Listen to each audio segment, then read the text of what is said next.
பாலச்சந்தர் ரஜினி அவர்கள வந்து super star Rajini அவர்கள வந்து ஒரு பேட்டி எடுக்கிறாரு. பேட்டி வரிசையா கேள்விகள் கேட்டுட்டுருக்காரு. ரஜினியும் டப்பு, டப்பு, டப்புன்னு அவருக்கே உரிய ஸ்பீட்ல பதில் சொல்லிக்கிட்டே இருக்காரு.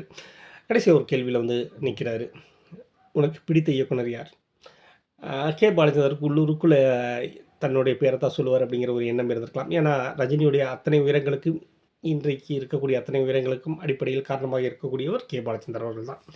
ஸோ, நம்மள தான் சொல்லுவார் அப்படின்னு கூட அவர் எதிர்பார்த்திருந்திருக்கலாம். பட் ரஜினி சொன்ன பேர் வேற. மகேந்திரன். பாலச்சந்தருக்கு உள்ளுக்குள்ளே ஒரு ஏமாற்றம் இருந்திருக்கலாம். ஆனா, ரஜினி சொன்னது மிகச்சரியான பதில் அப்படிங்கிறதுலயும் மாற்று கருத்து இல்ல அப்படிங்கிறது தான் நிஜம். ஸோ, அடுத்தடுத்த கேள்விகளுக்கு அவர் போயிடுறாரு. ஸோ, நான் பேச விரும்புறது மகேந்திரன் அவர்களுடைய முள்ளும் மலரும். ரஜினி ஏன் மகேந்திரன அவ்வளோ கொண்டாடினாரு அப்படிங்கிறதுக்கு ஒரே பதில் முள்ளும் மலரும் போதும். ஜானி இருக்கட்டும், கை கொடுக்கும் கை இருக்கட்டும் எல்லாமே எடுத்திருக்காரு மகேந்திரன் அவர்கள். ஆனா, முள்ளும் மலரும் ரொம்ப ரொம்ப ஸ்பெஷல். எப்பவுமே தமிழ் சினிமால சில ட்ரெண்டுகள மாத்தவே முடியாது. அது வந்து என்னைக்குமே சோட போகாது அப்படின்னு சொல்லுவாங்க. அதில குறிப்பா வரக்கூடியது அண்ணன் தங்கச்சி சென்டிமெண்ட். அந்த மாரியான படங்கள் பாசமலர்லேருந்து வேலாயுதம் வரைக்கும் பிச்சு உதரம் தான்.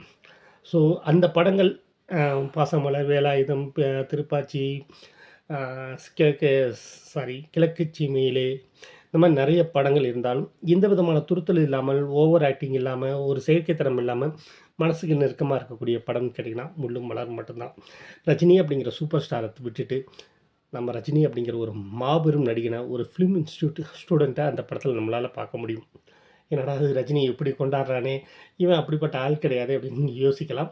பட் எனக்கு ரஜினி அவ்வளோ பிடிக்கும். ரஜினி அப்படிங்கிற என்டர்டெய்னர அவ்வளோ அவ்வளோ பிடிக்கும். 50 வருஷமா என்டர்டெயின் பண்ணிட்டு இருக்காரு. அவர பிடிக்காத ரசிகன், சினிமா ரசிகன் யாருமே கிடையாது. ரஜினியுடைய தனிப்பட்ட அரசியல் வாழ்க்கை மேல நமக்கு நெறைய விமர்சனங்கள் உண்டு. ஆனா, எக்காரணம் கொண்டும் ரஜினி அப்படிங்கிற ஒரு நடிகர நம்ம யாருமே விட்டுக் குடுத்ததே கிடையாது அப்படிங்கிறது தான் நிஜம்.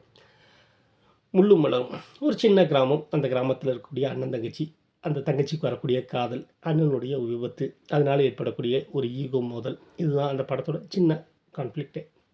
அத எவ்வளோ அழகா, எவ்வளோ எதார்த்தமா எடுக்க முடியுமோ, அவ்வளோ மனசுக்கு நெருக்கமா, உண்மைக்கு பக்கத்தில எடுத்திருந்தாரு மகேந்திரன். ரஜினி இந்த படத்தில ஸ்டைலே பண்ணியிருக்க மாட்டாரு. ஆனா, அவரு பண்ண அத்தனையுமே ஸ்டைலா தான் இருக்கும்.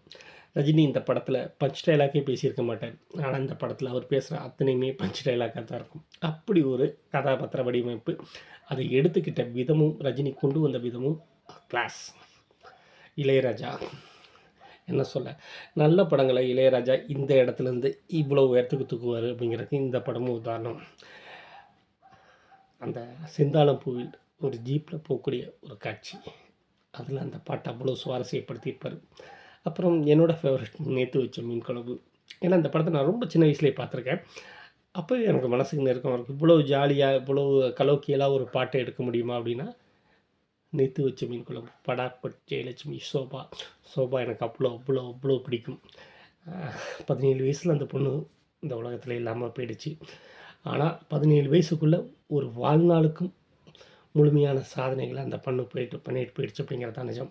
எப்பவுமே கடவுள் திறமையானவர்கள தம் பக்கத்தில கூட்டு வச்சுப்பாரு அப்படின்னு சொல்லுவாங்க. அந்த வகையில சோபாவ கூட்டு வச்சுக்கிட்டதில பெருசா வியப்பு எதுவும் கிடையாது அப்படிங்கிறது தான். ஆனா அந்த மரணத்துக்கு எந்த விதமான விடைகளும், அந்த மரணத்துக்கு எந்த விதமான தண்டனைகளும், அந்த மரணத்துக்கு எந்த விதமான விடுதலைகளும் கிடைக்கல அப்படிங்கிறது தான் நிஜமான விஷயம், கொடுமையான விஷயம்.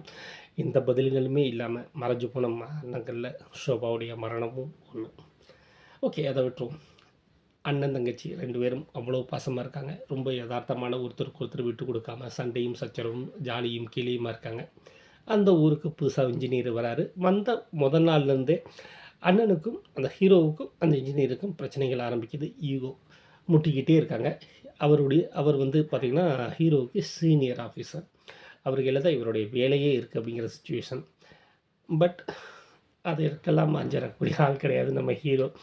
எல்லாத்துக்கும் முட்டுறாரு, மோதுறாரு. என் மேல தப்பு இல்லாத போது நான் இத பத்தியும் கவலைப்பட வேண்டியதில்ல அப்படிங்கிற மாரி தான் இருக்காரு.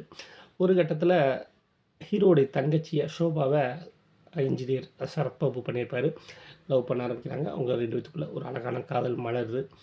பட் இங்க இந்த சண்டைகள் குறையவே இல்ல. சரத்பாபு விட்டு குடுத்து போனாலும், அத புரிஞ்சுக்கக்கூடிய மனநிலையில ரஜினி இல்ல அப்படிங்கிறது தான். ஹீரோ இல்ல அப்படிங்கிறது தான் நிஜமான விஷயம். ஸோ ஒரு கட்டத்துல சண்டை முத்திக்கிட்டே போகுது. இன்னொரு பக்கம் ரஜினி அவர்களுக்கு ஒரு விபத்தினால ஹீரோவுக்கு விபத்து ஏற்படுது. கை கட் ஆயிடுது. இதுக்கு மேல விஞ்ச் ஓட்டக்கூடிய ஆப்பரேட்டரா தான் ஒர்க் பண்ணிட்டு இருப்பாரு. இனிமேல் அந்த வேலைக்கு அவர் தகுதியானவர் கிடையாது அப்படிங்கிறனால வேலைய விட்டு தூக்கிர்றாங்க. இது எதார்த்தமா நடக்கக்கூடிய விஷயம். ஆனா, நம்மள வேலைய விட்டு திட்டமிட்டு தூக்குனது இன்ஜினியர் தான் அப்படின்னு ஹீரோ நெனைக்கிறாரு. ஸோ மோதல் பெருசாகுது. இதுக்கு நடுவுல இவங்களுடைய காதலும் தெரிய ஆரம்பிக்குது. அண்ணனா, இளைஞன் தன்னுடைய காதலா அப்படிங்கிறபோது, அந்த ஹீரோயின் என்ன முடிவு எடுக்குறாங்க அப்படிங்கிறது தான் படத்தோட கிளைமாக்ஸா வச்சிருந்தாங்க. இந்த கிளைமாக்ஸ பத்தி சொல்றதுல ஒண்ணும் பெருசா இது பண்றதில்ல. ஏன்னா, உங்கள நெறைய பேர் பார்த்துருக்கக்கூடிய படம் தான். ரஜினி சொல்றது தான். எனக்கு இப்பவும் உன்ன பிடிக்காது. பிடிக்கவே பிடிக்காது. என் தங்கச்சின்னா எனக்கு ரொம்ப உயிர். அவள யாருக்கு கல்யாணம் பண்ணி குடுக்கணுங்கிறத நான் தான் தீர்மானிப்பேன். ஆனா, என் தங்கச்சி இன்னைக்கு உன் கூட வந்திருந்தா, நான் வருத்தப்பட்டுருப்பேன். ஆனாலும் நான் எதுவும் பண்ணியிருக்க மாட்டேன். ஆனா, உங்க எல்லாரையும் விட நான் தான் முக்கியம்னு என் பக்கம் என் தங்கச்சி நின்னா. இந்த ஊரே எதிர்த்து நிக்குது. நீயும் என்ன எதிர்த்து நிக்கிற. கல்யாண கோலத்தோட இருக்கக்கூடிய தங்கச்சிக்கு கடைசி வினாடியிலும் என் மீதான பாசம் இருந்துட்டே இருக்கு. ஸோ, என் தங்கச்சி எனக்கானவள் மட்டுமே. என் மேல அவ்வளோ பாசம் வச்சிருக்கா அப்படிங்கிற அந்த கர்வத்தோட உனக்கு நான் என் தங்கச்சிய கல்யாணம் பண்ணி குடுக்குறேன் அப்படிம்பாரு. இது நான் ரொம்ப நீளமா சொல்லிட்டேன். ஏன்னா, அந்த டயலாக் நான் எவ்வளோ உணர்ந்தேன் அப்படிங்கிறதுக்காக. படத்தில சிம்பிளா தான் சொல்லியிருப்பாங்க. திமிரோட கல்யாணம் பண்ணி குடுக்குறேன் அப்படின்னு சொல்லுவாங்க. அதோட அந்த படம் முடியும். அந்த படம், இந்த காட்சியா இருக்கட்டும், அதில ரஜினியோட நடிப்பா இருக்கட்டும், சோபாவுடைய ரியாக்ஷனா இருக்கட்டும், என்ன பண்ணுறதுன்னு தெரியாம இருக்கக்கூடிய படாபட் ஜெயலட்சுமி, சரத்பாபுவா இருக்கட்டும், எல்லாத்தையும் தாண்டி எந்த இடத்துல இசைக்கணும், எந்த இடத்துல இசையமைக்கக்கூடாதுங்கிறது தெளிவா தெரிஞ்சிருக்கக்கூடிய இளையராஜாவா இருக்கட்டும். எல்லாருமே சேர்ந்து ஒரு ராஜாங்கமே நடத்தியிருப்பாங்க. அவ்வளவு பிரம்மாண்டமான உணர்ச்சி குவியலா தான் இந்த படம் இருக்கும். நெகிழ வைக்கும், நெகிழ்ச்சி அடைய வைக்கும், உங்களை குதூகலிக்க வைக்கும். சின்ன சின்ன வேண்டாத பி கிரேட் காமெடிகள் இருக்கு அப்படிங்கிறது எதார்த்தம் தான். ஏன்னா, அந்த படம் கொஞ்சம் ரொம்ப ட்ரையா போகும்போது, ஏதாவது பண்ணணுங்கிறதுக்காக அவர் பண்ண விஷயமா இருக்கும். அது மட்டும் தான் நம்ம மைனஸா சொல்ல முடியுமே ஒழிய, முள்ளும் மலரும் பொறுத்து பார்த்தீங்கன்னா, ஒரு கம்ப்ளீட் பேக்கேஜ் தான். என்டர்டெயின்மெண்ட்டா இருக்கட்டும், அல்லது குடும்பத்தோட பார்க்கக்கூடிய படமா இருக்கட்டும், ஒரு அழகான காதலா இருக்கட்டும், அல்ல மாஸ் சீன்களா இருக்கட்டும், எல்லாமே அந்த குட்டி படத்துக்குள்ள அடக்கி வச்சிருப்பாரு மகேந்திரன். மகேந்திரன ரஜினி கொண்டாடுறதுல எந்த விதமான ஆச்சரியமும் இல்ல. ஏன்னா, ஒட்டுமொத்த தமிழ் சினிமாவுமே கொண்டாடின படம் தான். ஒட்டுமொத்த தமிழ் சினிமாவுமே, தமிழகமே கொண்டாடின இயக்குனர் தான் மகேந்திரன். அவரோட உதிரி பூக்கள் போதும்.